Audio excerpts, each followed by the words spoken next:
જો તમે ક્યારેય home loan, car loan, personal loan અથવા ક્રેડિટ કાર્ડ માટે અરજી કરી હોય તો કદાચ તમે સિબિલ સ્કોર વિશે સાંભળ્યું હશે.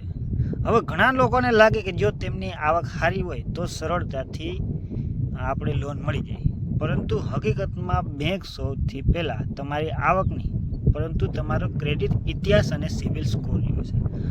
કલ્પના કરો કે બંને મિત્રોનો પગાર 30,000 છે. બંને બેંકમાં 5 લાખની પર્સનલ લોન માટે અરજી કરી. હવે એક મિત્રને લોન તરત મંજૂર થઈ ગઈ, જ્યારે બીજા મિત્રને અરજી નકારી દેવામાં આવી. આવું કેમ થયું? કારણ કે પહેલા મિત્રનો સિબિલ સ્કોર છે ને 750 ઉપર હતો, 790 જેટલો હતો, અને જ્યારે બીજા મિત્રનો માત્ર 620 હતો. આથી સ્પષ્ટ થાય છે કે સારો સિબિલ સ્કોર તમારા માટે નાણાકીય દુનિયામાં એક વિશ્વાસનું પ્રમાણપત્ર છે.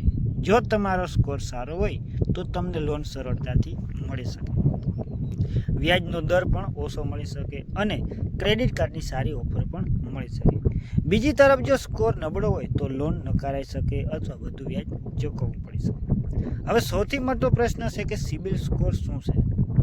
જો તમને સરળ ભાષામાં સમજાવું ને તો કે સિબિલ સ્કોર એ 300 થી 900 વચ્ચેનો એક આંકડો છે, જે દર્શાવે છે કે તમે ભૂતકાળમાં લીધેલી લોન અને ક્રેડિટ કાર્ડની ચૂકવણી કેટલી જવાબદારીપૂર્વક કરી છે. સામાન્ય રીતે 750 થી ઉપર ખૂબ સારો સ્કોર કહેવાય અને 700 થી 749 સારો સ્કોર કહેવાય. 650 થી 699 સરેરાશ ગણવામાં આવે અને 650 થી નીચે એટલે કે આપણે સુધારવાની જરૂર છે તમારું સિબિલ સ્કોર. યાદ રાખો, આ સ્કોર બેંક નક્કી નથી કરતી. આ સ્કોર ક્રેડિટ બ્યુરો તમારી લોન ક્રેડિટ કાર્ડના ચૂકવણીના ઇતિહાસના આધારે તૈયાર થાય છે. હવે ઘણા લોકો પૂછે કે મારો સિબિલ સ્કોર ખરાબ છે, શું માત્ર 30 દિવસમાં 600 થી 800 થઈ જશે? તો તેનો જવાબ છે ના. 30 દિવસમાં ખૂબ મોટો ફેરફાર થતો નથી, પરંતુ કેટલીક ભૂલોને તરત સુધારી દેવામાં આવે તો બાકી ચૂકવણી પૂર્વ કરવામાં આવે અને યોગ્ય પગલાં લેવામાં જો આવે તો તમારા સ્કોરમાં સકારાત્મક સુધારો થઈ શકે છે. સારો સિબિલ સ્કોર બનાવવો એક સતત પ્રક્રિયા છે, એક દિવસનું કામ નથી. હવે છે ને આપણે આ વિડીયોમાં જાણ્યું કે સિબિલ સ્કોર કેમ ખરાબ થાય, કઈ ભૂલ આપણે ટાળવી જોઈએ અને 30 દિવસમાં શું ફરી કરી શકાય, અને લાંબા ગાળા માટે 750+ સ્કોર કેવી રીતે જાળવી શકાય. તો વિડીયો અંત સુધી જરૂર જોતા રહેજો, કારણ કે આગળ એવી સામાન્ય ભૂલો વિશે હું વાત કરીશ કે જે લાખો લોકો અજાણતા કરે, જેના કારણે તેમનો સિબિલ સ્કોર સતત ઘટતો જાય છે. નમસ્કાર મિત્રો, એક વાત કરું ના નવા વિડીયોમાં તમારા બધા મિત્રોનું હાર્દિક સ્વાગત છે. જો તમને ઉપયોગી લાગે તો તમારા મિત્રોને શેર કરો અને તમને કોઈ પણ પ્રશ્ન હોય તો તમે કોમેન્ટમાં પૂછી શકો. વિડીયોની શરૂઆત કરતાં તમે ચેનલને હજી સુધી સબસ્ક્રાઈબ ન કરી હોય તો ચેનલને સબસ્ક્રાઈબ કરી લેજો. મિત્રો, હવે આપણે જાણીએ કે આખરે સિબિલ સ્કોર ખરાબ કેમ થાય. ઘણા લોકોને એવું માને કે તેમણે લોન લીધી નથી એટલે તેમનો સ્કોર સારો જ હશે, પરંતુ હકીકતમાં અલગ છે. ઘણી નાની ભૂલો પણ તમારા સ્કોરને નુકસાન પહોંચાડી શકે છે. પહેલું કારણ, ઈએમઆઈ અથવા ક્રેડિટ બિલ મોડું ભરવું. સિબિલ સ્કોર ખરાબ થવાનું સૌથી મોટું કારણ છે સમયસર ચૂકવણી ન કરવી. જો તમે 1-2 દિવસ નહીં પણ ઘણીવાર મોડું પેમેન્ટ કરો તો તેની સીધી અસર તમારા સ્કોર પર પડે છે. બેંક આ માહિતી ક્રેડિટ બ્યુરોને મોકલે છે. બીજું કારણ, ક્રેડિટ કાર્ડ લિમિટનો વધારે ઉપયોગ. ધારો કે તમારા ક્રેડિટ કાર્ડની લિમિટ 1 લાખની છે અને તમે દર મહિને 90,000 વાપરો છો, તો બેંકને લાગે કે તમે ક્રેડિટ પર ખૂબ આધાર રાખો છો. સામાન્ય રીતે 30% ઓછો ઉપયોગ વધુ સારો માનવામાં આવે. પછી એમાં ત્રીજું કારણ, વારંવાર લોન માટે અરજી કરવી. ઘણા લોકો એકસાથે 5 થી 6 બેંકમાં લોન માટે અરજી કરતા હોય છે. હવે દરેક અરજી પછી તમારા ક્રેડિટ પ્રોફાઇલ તપાસવામાં આવે, જેના લીધે હાર્ડ ઇન્ક્વાયરી કહેવામાં આવે છે. આવી ઘણી પૂછપરછ ટૂંક સમયમાં થાય તો સ્કોર તમારો નકારાત્મક અસર થઈ શકે છે. ચોથું કારણ, બાકી લોન અથવા સેટલમેન્ટ. જો તમે લોન સમયસર ચૂકવણીના બદલે સેટલમેન્ટ કરો છો તો તે તમારા ક્રેડિટ ઇતિહાસમાં નોંધાઈ શકે છે અને ભવિષ્યમાં લોન મેળવવામાં મુશ્કેલી ઊભી કરી શકે છે. પછી પાંચમું કારણ, જૂના ક્રેડિટ કાર્ડ બંધ કરી દેવા. હવે ઘણા લોકો માને કે કાર્ડ બંધ કરવાથી સ્કોર વધશે. ભાઈ, પરંતુ જો તમારું જૂનું અને સારી રીતે ઉપયોગમાં લેવાયેલું કાર્ડ કાર્ડ હોય તો તેને બંધ કરવાથી તમારા ક્રેડિટ ઇતિહાસમાં લંબાઈ ઘટી શકે છે. પછી છે છઠ્ઠું કારણ, ગેરેન્ટર બનવું. જો તમે કોઈ મિત્ર અથવા સગાની લોનમાં ગેરેન્ટર બન્યા છો તો તેઓ ઈએમઆઈ સમયસર નથી ભરતા તો તેની અસર તમારા ક્રેડિટ પ્રોફાઇલ પર પડી શકે છે. પછી છે સાતમું કારણ, સિબિલ રિપોર્ટમાં ભૂલ. ક્યારેક ટેકનિકલ અથવા ડેટાની ભૂલને કારણે પણ ખોટી માહિતી દેખાઈ શકે છે. તેથી સમયાંતરે તમારી ક્રેડિટ રિપોર્ટ તપાસવી ખૂબ જરૂર છે. પછી છે આઠમું કારણ, એકી સાથે ઘણી લોન.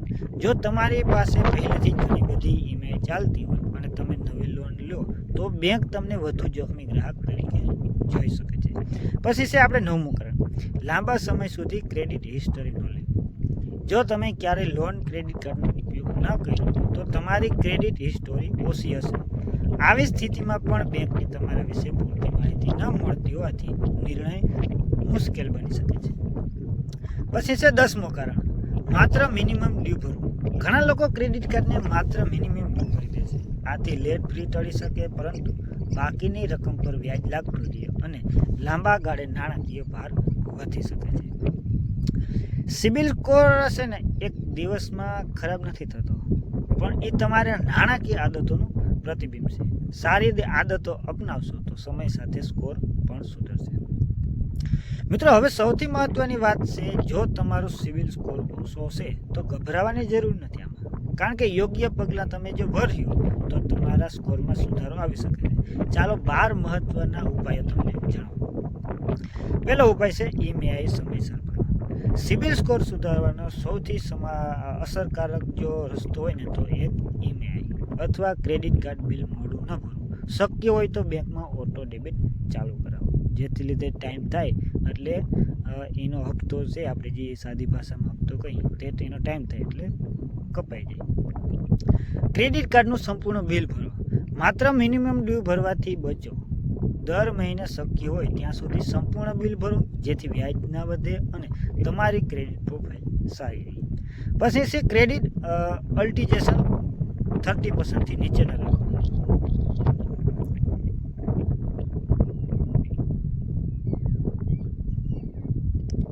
જો તમારા કાર્ડની લિમિટ 1 લાખ છે તો પ્રયત્ન કરો કે ઉપયોગ તમે 30,000થી ઓછો રહે. ઓછો ઉપયોગ જવાબદાર નાણાકીય વર્તન દર્શાવી શકે છે. જૂના બાકી લોન અથવા કાર્ડનું પેમેન્ટ કરો.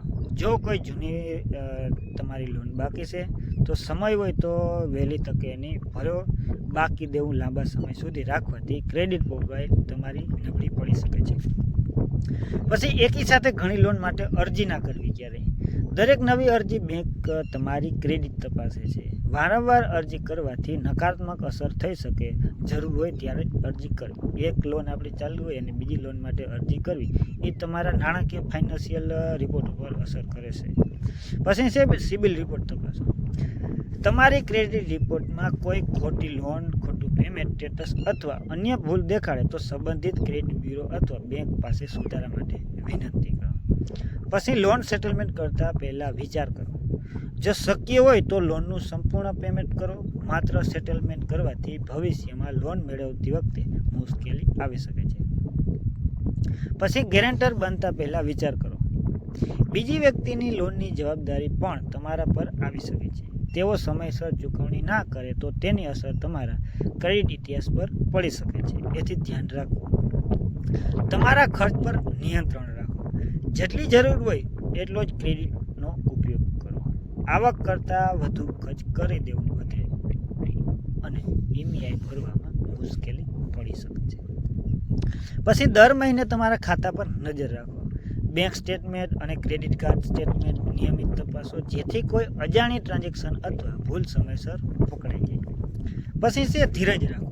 ઘણા લોકો વિચારે કે 15થી 30 દિવસમાં સ્કોર 100થી 150 પોઈન્ટ વધી જશે. એવું સામાન્ય રીતે થતું નથી. સારો સિબિલ સ્કોર બનાવવા માટે સતત સારી નાણાકીય આદતો તમારી જરૂર હોવી જોઈએ. પછી છે નવો ક્રેડિટ કાર્ડ જવાબદારીથી વાપરો. જો તમને નવી લોન અથવા ક્રેડિટ કાર્ડ લો તો તેનો ઉપયોગ માત્ર જરૂરિયાત મુજબ કરો અને તમામ ચૂકવણી સમયસર કરો. કોઈ પણ વ્યક્તિ અથવા કંપની જો 7 દિવસમાં સિબિલ સ્કોર 900 કરી આપશો એવા દાવા કરે તો સાવચેત રહો, કારણ કે સિબિલ સ્કોર સુધારવાની કોઈ જાદુઈ રીત નથી. તે તમારા વાસ્તવિક ક્રેડિટના આધારે સુધરે છે. મિત્રો, હવે આપણે વાત કરીએ એવા પ્રશ્નોની કે જે સામાન્ય લોકો મને ઘણી ફેરે કોમેન્ટ કરતા હોય છે, તો એના આપણે એવા પ્રશ્ન છે. તો